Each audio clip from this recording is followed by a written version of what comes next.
Morning, everybody. How's everybody doing today?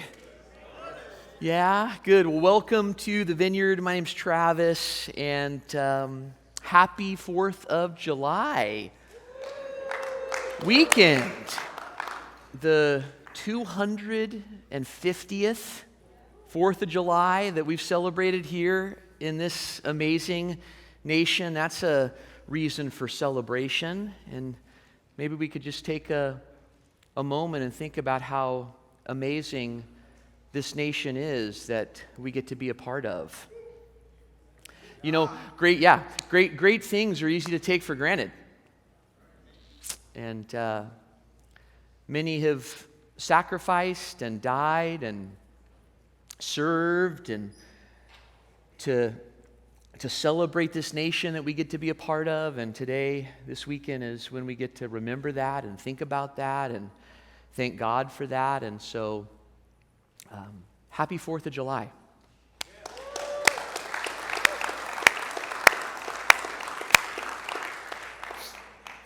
I had a wonderful 4th of July. I babysat my grandson all day long, and it was amazing. This is little William's first 4th of July, by the way, which I'm sure all of you knew. He thoroughly enjoyed it. And it was just such a great 4th, such a great weekend. And being a grandpa is an amazing thing, just an amazing thing. I don't know how many of you have had that experience. Give a yell if you've had that experience. All the old guys in the room. Woo! So that was very, very special. And the other thing that's very, very special are baptisms. My favorite videos are our baptism videos. This last baptism, Quinn was baptized. Let's give it up for Quinn. And it was such a great celebration. And so that's the next step for many of you. Some of you haven't been baptized yet, and you're followers of Jesus, or you want to be followers of Jesus. You want him to be your rabbi. You want to be his student, and that's what baptism is. And so we have a baptism coming up. I think it's in just about 2 months or so from now. And so if that is the next step, sign up for that. Or sign up and we'll call you and we'll talk about baptism, because sometimes you want to have conversations about something that's that big, right? Something that's that powerful and celebratory, but also somber. And so, anyway, I'm not preaching yet. Don't start timing me. Okay, this is all just pre-sermon stuff. All pre-sermon. Okay, open up to the Gospel of Luke, and we've been journeying through the Gospels. We're talking about Jesus. We always talk about Jesus. If you've noticed that, you probably have noticed that. It's like, man, they're always talking about Jesus. And we're always talking about Jesus, a story, a parable, a moment, an encounter, a miracle, something about Jesus, always something about Jesus. And so we're journeying through the Gospels talking about Jesus, and we have kind of ended up in like a little mini-series, like a series within a series called The Irresistible Father. And Jesus always wanted to reveal who his Father was. Jesus was always like, hey, let me tell you about my dad. He's amazing. He's just amazing. And there was a father who had 2 sons. And so Jesus is always telling people about his father. That's what he did. He wanted to reveal the Father. Jesus felt like that was the key to life and everything else. And so we're in this little mini-series, and we're in the parable of the prodigal son, which I'm wanting to call the parable of the irresistible father. And it's in Luke chapter 15, and really this is like part 2, because we dealt with the younger son last week, really the last 2 weeks, and now we're going to deal with the older brother. And 4th of July is one of the least attended weekends of the year at church. So if you're here, you're probably an older brother. Your attendance is important to you.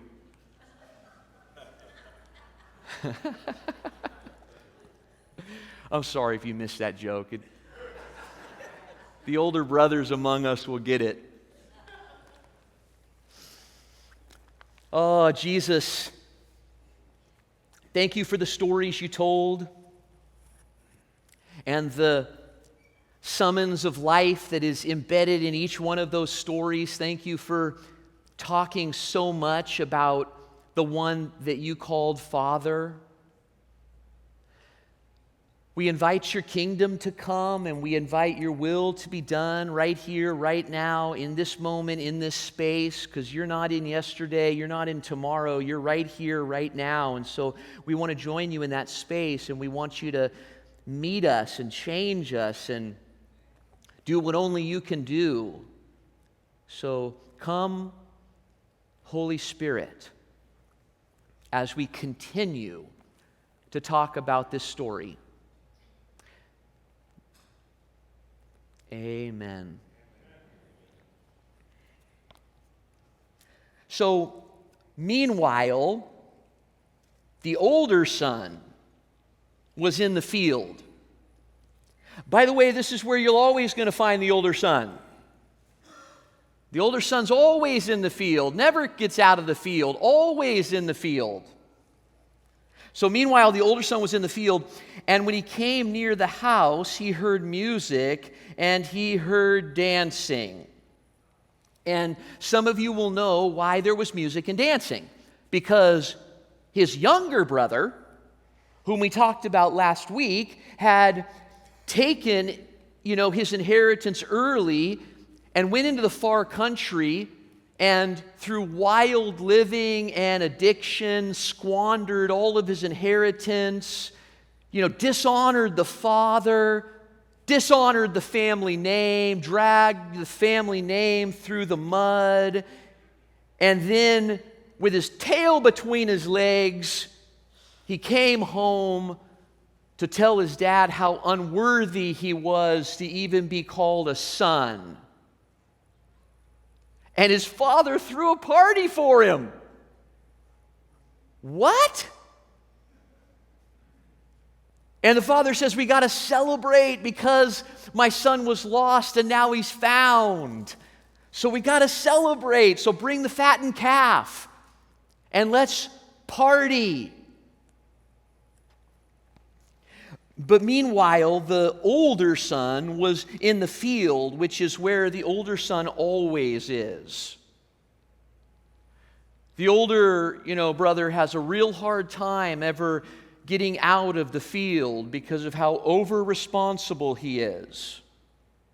But while he was in the field, he heard, music and dancing, and now we know why he heard music and dancing. And so the question that's kind of boiling to the surface is, will this older brother enter into the party?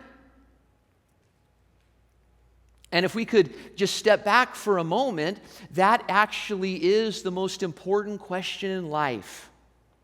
I don't think there's a more important question in life. Are we going to enter into the celebration, the party that the Father is facilitating, called the good news of the gospel? Like, that's the question. And to just personalize it, are you going to let God the Father celebrate you? Because that's what God the Father wants to do. He wants all of His sons and daughters, whether they're older brothers or whether they're younger brothers, whether they're always out in the field or whether they don't ever want to be out in the field. He wants all of His sons and daughters to come home or realize that they're home if they're home. And He wants to celebrate. And that's what's happening in the ministry of Jesus. I don't know how many of you have read the gospel stories well, but Jesus is always eating and drinking and dancing with anyone that'll eat and drink and fellowship the kingdom of God with Him. And of course, the tax collectors and the prostitutes and the sinners, they're flooding in to the table fellowship with Jesus, but the Pharisees that are always in the field, They can't get out of the field. They're so over-responsible and so overly dutiful. They're always finding themselves on the outside. And that really is the question. Will we enter into the celebration? Will we enter into the party that Dad is throwing? where there's dancing and they're singing, and that's what the older brother hears while he's out in the field, because again, older brothers are always out in the field, and so he hears this music and he hears this dancing, right? And the older brother types, pause for effect, the older brother types don't really like music, especially not secular music. Worship music's fine, but not secular music. Older brothers don't really like, music, but the older brother hears the music and the dancing, and older brothers certainly don't like dancing. Like that's too vulnerable, too wild, too emotional. Plus, dancing could lead to kissing, which could lead to premarital sex, and so just don't dance. It's just a slippery slope, so just don't dance. Older brothers don't really like music. They don't really, like dancing. And, dancing's not spiritual, right? Dancing's not really spiritual. Well, wait, have you read the Bible? Like, there's all kinds of dancing before the Lord, dancing at weddings, dancing at festivals. Jesus danced. Dancing is spiritual. You've seen Footloose, right? Hopefully not the remake. That's brutal. But the original OG Footloose. What if dancing is spiritual? But the older brother's like, well, I don't need to dance, and I certainly don't need to have a drink to have fun. Really? But would the people around you say that you're really having fun in life? Like the people that you're doing life with regularly, would they say that you're really good at being glad and celebrating, especially celebrating other people, even on the heels of them not doing a really good job in life? Like, would the people around you say that you're having a good time? See, religious people have a hard time celebrating. Overly responsible, overly dutiful, moralistic people have a really hard time celebrating and being glad. And so this older brother, who is really, always in the field, hears this music and dancing, and so the older brother calls a servant over, and he says to the servant, what's going on? Religious people always want to know what's going on. What's going on? Moralistic religious people always want to know what's going on. What's going on? Now, they don't want to really know what's going on with them, but they always want to know what's going on with you. What's going on? He calls the servant. What's going on? Religious people like to talk about other people. They like to get into other people's business.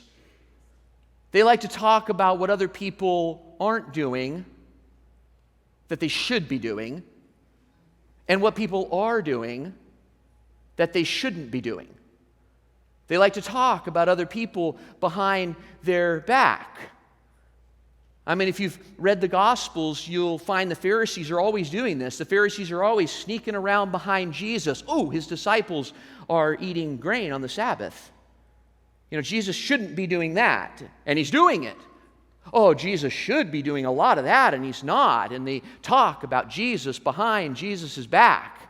Religious people love to, what's going on? What's going on? They don't want to know what's going on with them, of course, but they really want to know what's going on with you. And so if you are overly concerned with what's going on with other people, and if you talk about those people behind their back, what they should be doing, what they shouldn't be doing, you're probably a Pharisee. Well, gosh, Travis, that's harsh on a 4th of July weekend. But I've never said that I'm nice. I cover a lot of things in Vineyard 101, and one of the things that I don't ever cover is that I'm nice. I'm a good guy, but if you find yourself talking a lot about other people and are overly concerned about what they should or shouldn't be doing, you're probably the older brother type. And I would know a little bit about that terrain. I would know maybe more than a little bit about that terrain.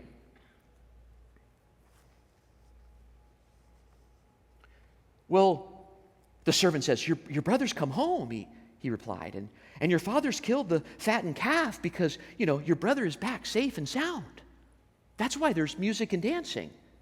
Now, what we would have hoped at this point is that the older brother would have said, oh my gosh, that's amazing.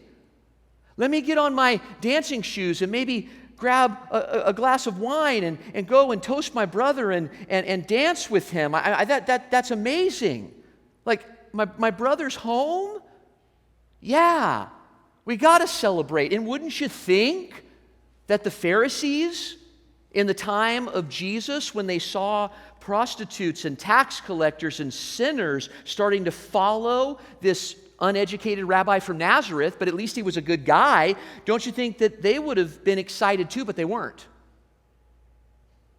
Because they're the wrong people. And we need discipline, and we need reform, and we need this, and we need that, but we certainly don't need to kill the fattened calf and celebrate. That's just not appropriate, right? You would have hoped that the older brother would have been so happy that his younger brother had returned, but he wasn't. And in fact, here is his response. The older brother became angry and actually refused to go into the celebration. Now, don't read over that too quickly, because you're either the younger brother or you're the older brother. And if you're here on 4th of July weekend, you're probably the older brother.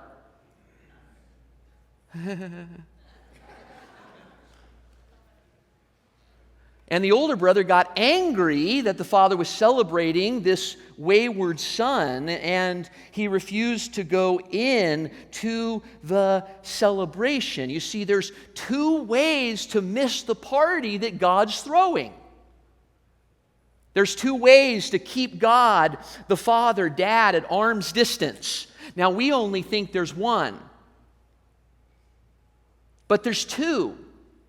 And one, of course, is the way the younger brother chose to do it. Wild, irresponsible, addicted, squander money kind of living. That's certainly one way to keep God, to keep Dad, to keep the Father at arm's distance. But lo and behold, as this parable continues and Jesus continues to teach, there's actually another way to keep Dad, to keep God at arm's distance, and that's through religion.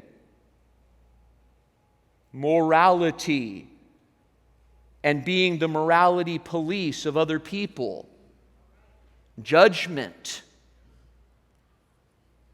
That's another way to miss the party. That's another way to keep God's unfathomable mercy and Dad's celebration of you at bay. There's two ways to miss the party, and I'm just wondering this morning, which one is more susceptible for you? Which way are you more in danger of missing the party? The Father wanting to celebrate you, which is more fitting for you? Well, the older brother became angry and he refused to go in. Well, of course, it'd be inappropriate to go in. My younger brother screwed up so bad, it would be inappropriate. If I went in and put on my dancing shoes, that would condone what my younger brother had done. And I'm not going to condone it. Even if my father does, I'm not going to condone it. Because if I would go in and dance right now, that would condone what he's doing. And what we need right now is discipline. We need instruction. We need artificial consequences to show my little brother that what he did was really, really inappropriate. Well, guess what? That's the Father's job. That's not the older brother's job. That's the Father's job. But here's a little secret about religious people. We like to play God. Maybe because God's not doing a good enough job playing God. So we got to help him out. And the church has really fallen into that trap And some of us have experienced that. And I've been a pastor for 30 years now, so maybe I've been in the business long enough to say what I'm about to say, but I'm sorry on behalf of the church for what some of you have experienced by the church. Because the church often doesn't reflect the merciful and celebrating Father very well. A lot of times the church has acted way too much like the older brother, angry and unwilling to go in because I can't condone what, my younger brother has done. And if you've been hurt by the church, and a lot of people have, I would just encourage you to stick it out, because the Father will reveal himself. And he's doing that even now. The Father's revealing himself even now. And the Father is, I need a word, irresistible. The Father is absolutely irresistible. A lesson that the younger son is learning, and a lesson that we're not sure whether the older brother's going to learn that lesson or not. But we'll see that as the parable continues. Now, this is amazing. I just love this. The next line, so the older brother's outside and he's pouting. He's angry. And the father goes out to him and pleads with him to enter into the celebration. And that's so neat, because remember what happened when the father saw the younger brother return with his tail between his legs, because he had screwed up so bad. Remember what the father did? The father ran out to the younger son. Well, evidently, the father ran out to the older son too and pleaded with him. Oh, my son, you're trying to play my role. Don't do that. I've got my role handled. You're so caught up in how righteous you are. You're so caught up in over-responsibility. Now, responsibility is a good thing, son, but you're worshiping it. Doing your duties are really good things, son. And I know you're always in the field. You won't come out of the field. Doing your duties are a really good thing. But when you idolize your duty, and when you compare yourself to other people and you're always, doing better than them, you're always going to miss the party, and you're out here. And if you miss the party, not only are you going to miss the party, but we're going to miss you. You're amazing. And the father went out and pleaded with his older son to come into the celebration. Some of us think that Jesus ignored Pharisees. He didn't.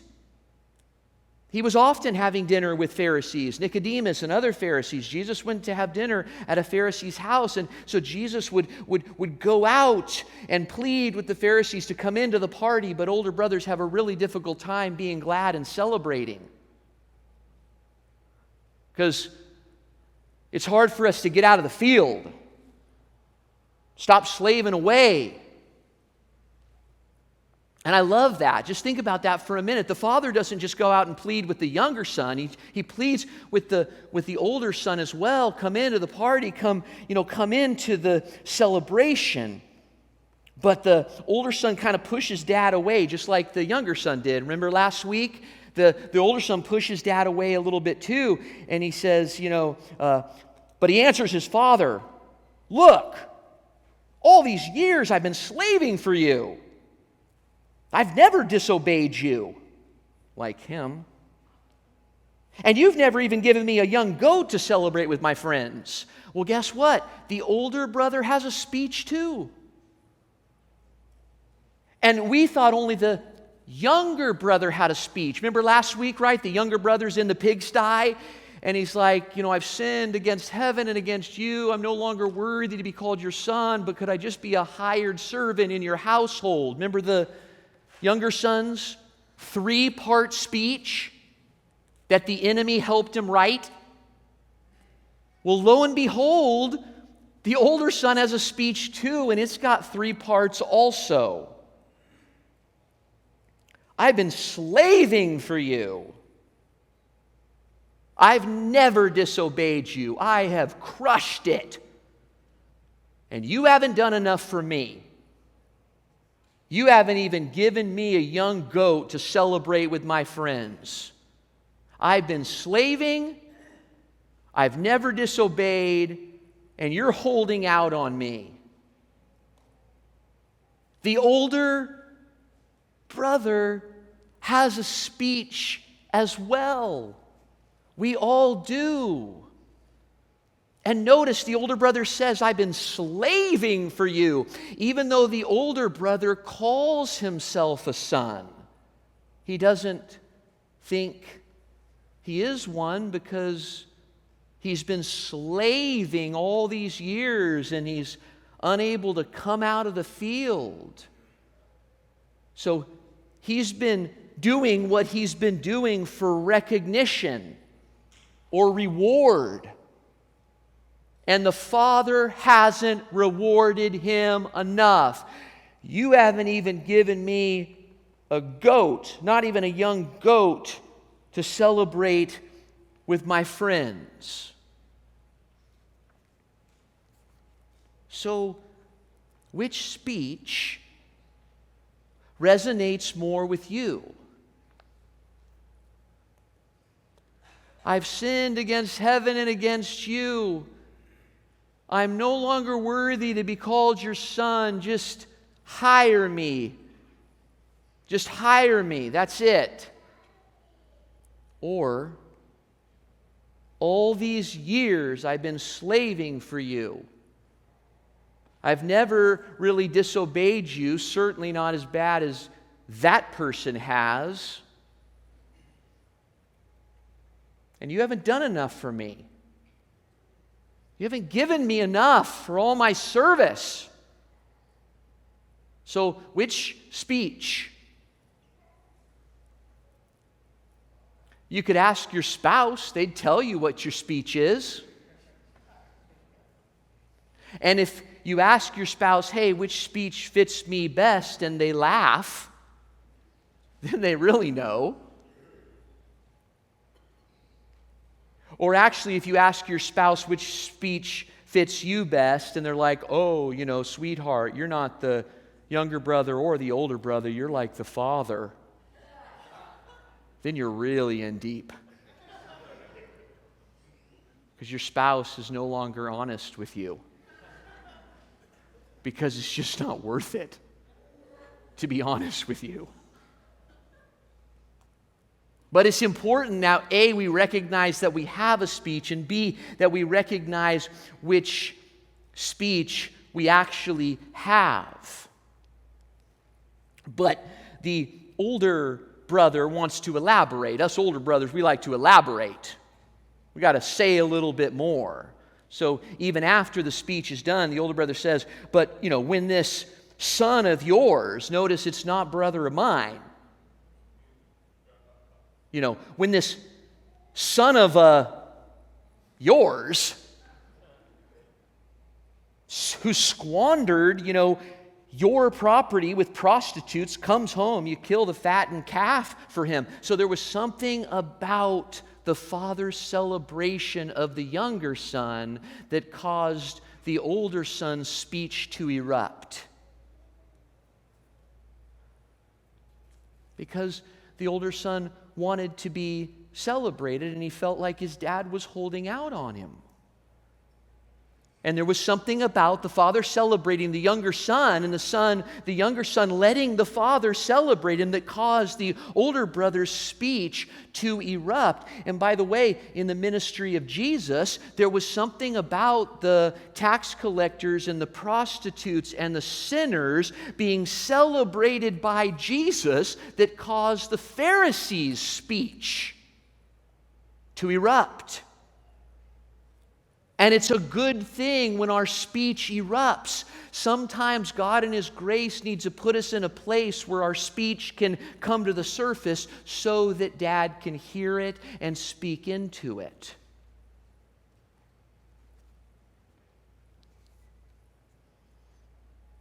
So the older brother's all been out of shape, this son of yours squandered your property, and he's come home, and you killed the fattened calf.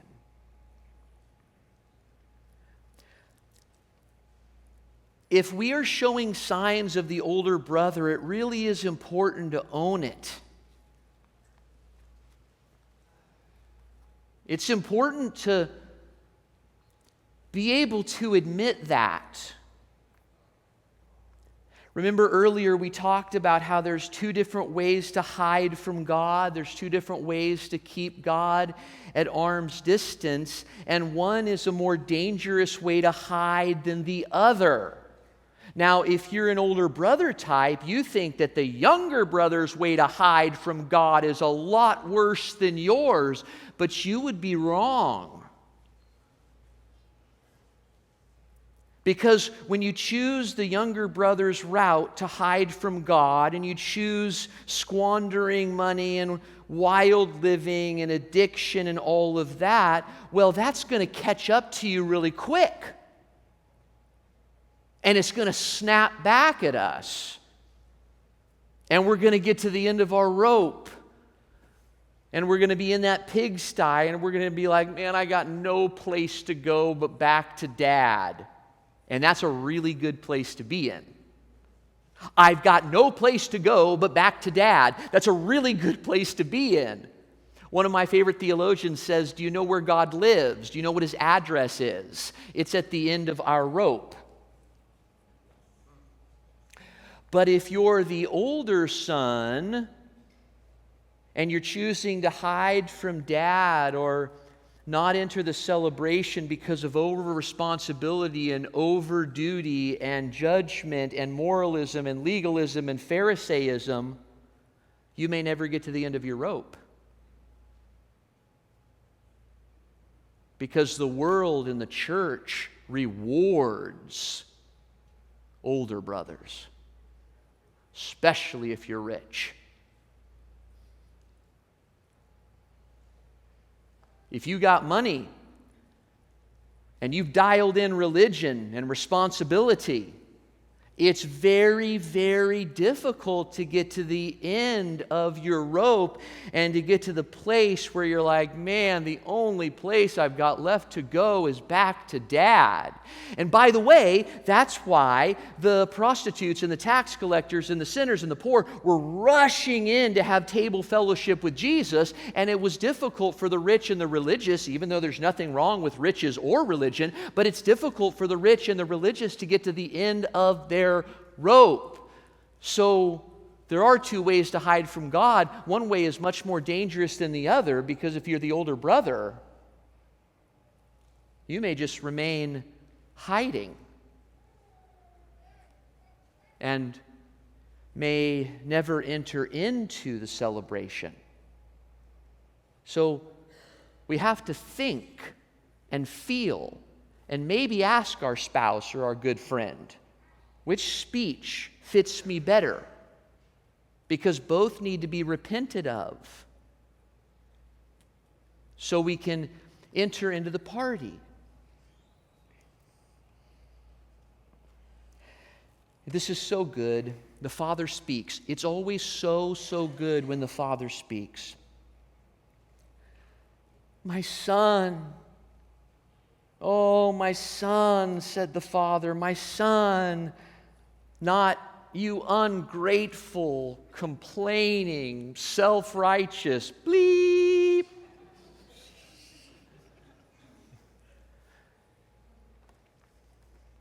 My son, the Father said, you're always with me, and everything that I have is yours. You're always with me. And everything that I have is yours. See, the younger son in wild living, when we're in wild living, we're focusing on ourselves almost exclusively.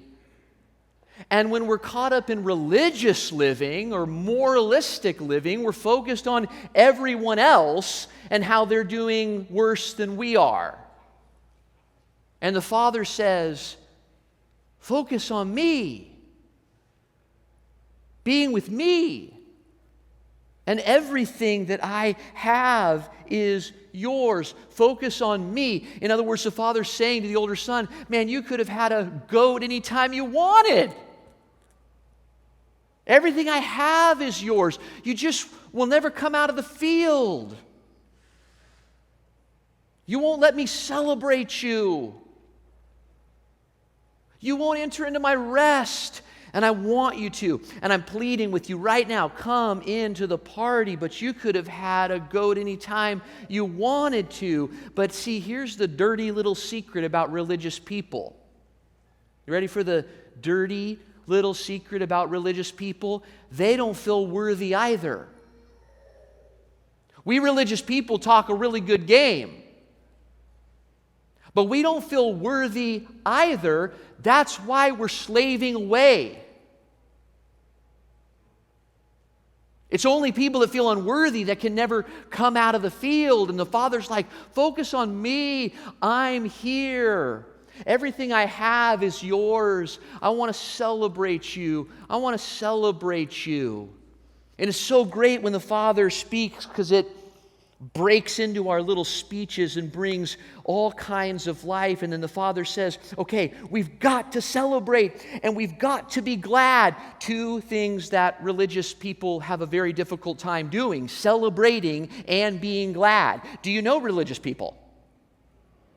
How good are they at celebrating and being glad? Especially celebrating and being glad with someone who has just blown their lives up. But we must celebrate and we must be glad because your brother, remember before it was this son of yours, and the Father wants to reiterate, your brother, he was dead and now he's alive again. He was lost and now he indeed is found. So we must celebrate.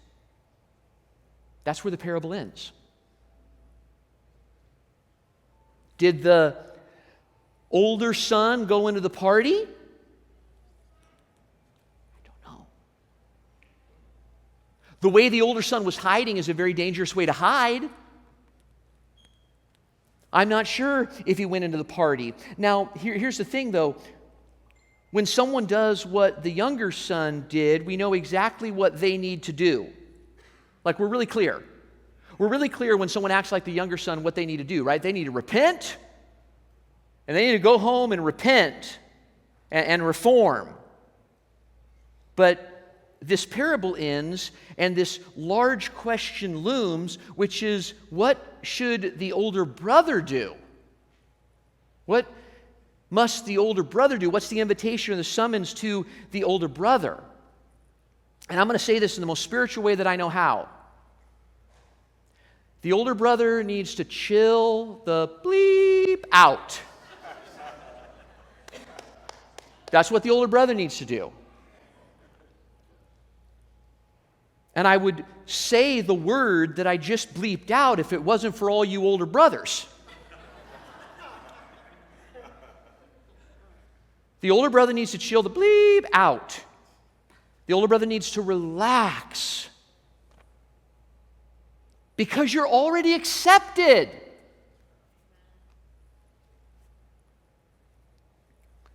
My son, you're always with me and everything that I have is yours. You're already accepted. Come on out of the field. Relax. Chill out. In the 80s and early 90s, we would have said, take a chill pill, bro. Take a chill pill. Relax. You're already accepted. And right now, if you are an older brother type, your spouse is wanting to stare at you. Like, are they listening? But they can't stare at you too long because they could get in trouble for staring at you. You're like, why are you looking at me right now at this part of the message? Oh, I wasn't looking at you. I think that the person on the other side of you might be an older brother. Because again, it's really hard to admit that we are older brothers. So what does the older brother need to do? The older brother needs to relax, needs to chill out. Maybe if you're an older brother today, you could listen to a secular song. Secular music. A secular song. And maybe if you're an older brother, the next time there's an opportunity to dance, do it. Well, I don't like to dance. We know. We know that. It's too wild, it's too emotional, it's vulnerable, it could lead to bad things. We know you don't like to dance. We know you'd rather have a quiet time, and that's great. Quiet times are good too. But next time you get the chance, I hope you dance. That was a secular song quote, by the way. Because you're already accepted. Now, that's one of the most difficult things for an older brother to realize. Because everything we're doing, even though we don't say it, is to be accepted. And when you relax and chill out, that's a sign of growth for an older brother. Because that's one of the most difficult things for an older brother to do. Here'd be another good one if you're an older brother. Pay a bill late. Can't believe Travis would suggest that from the pulpit. And plus, I can't do that because it'll hurt my credit. But if you're an older brother, your credit's hovering somewhere around like 1,350 on Experian. Plus, you don't even need credit. You've got like sinking funds for everything. You'll never need credit ever again. And if you're a younger son, you're like, a sinking fund? It's like my funds are always sinking. Younger sons don't even know what a sinking fund is, but us older brothers, we're like, yeah, I have 17 sinking funds. I don't ever need credit ever again. Maybe take a PTO day. Because you've probably stopped accruing. If you don't use it, you're going to lose it. Maybe instead of giving 10%, give 9%.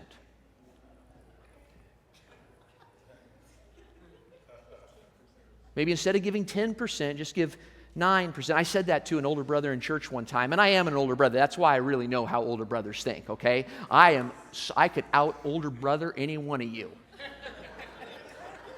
And I said that to an older brother one time, hey, just give 9%. Man, he looked at me, that older brother stare. Have you ever been on the other side of an older brother stare? It's like, he was like, man, your ordination should be revoked. I said, no, just give 9%, it's fine. And, maybe spend the additional 1% on something that you might need. I don't need anything. Okay, then spend it on something you'd want. I don't have wants. Well, maybe your wife wants something. Buy her something with that 1%. Now, if you're not an older brother, you're like, what is Travis talking about? But you're already accepted. You're accepted already.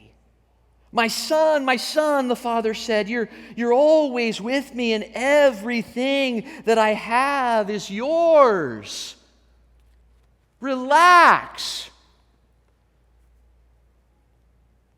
And if you're an older brother, it's time to bless and encourage and affirm anyone that you come across. Older brothers have power. Because remember, the world and the church and the neighborhood and businesses award older brothers because they really are responsible. And responsibility is a really, really good thing. Now, we can be over-responsible, and we can gain our identity through our responsibility, and that can deteriorate into judging other people that are not responsible. But the world and the family and the church rewards older brothers, which means if you're an older brother, you've got power. And so use that power to affirm and to encourage and to bless, of course, younger brothers, but anybody and everybody else. So chill out. Affirm and bless people, even on the heels of them screwing up. Let the Father do the Father's job. And most importantly, make this your one goal if you're an older brother. And don't tell me you don't have goals, because every older brother's got goals. I got goals today. I got goals for this week. I got goals for this year. I got a 3-year plan. Make it your one goal to enter into the Father's celebration. Make that your one goal to enter in. The Father came out and He pleaded with His older son to come into the celebration. Make that your one goal. To enter into the Father's celebration of you, because He wants to celebrate you. And the parable ends, but it doesn't really end. Does the older brother go into the party? Or does he continue to remain outside of the Father's desire to celebrate him? And that's how Jesus' parables end, often with that suspended animation of what's going to happen, and so that we, by the power of the Spirit, can say, what's going to happen with us? Are we going to enter in or not? Let's stand.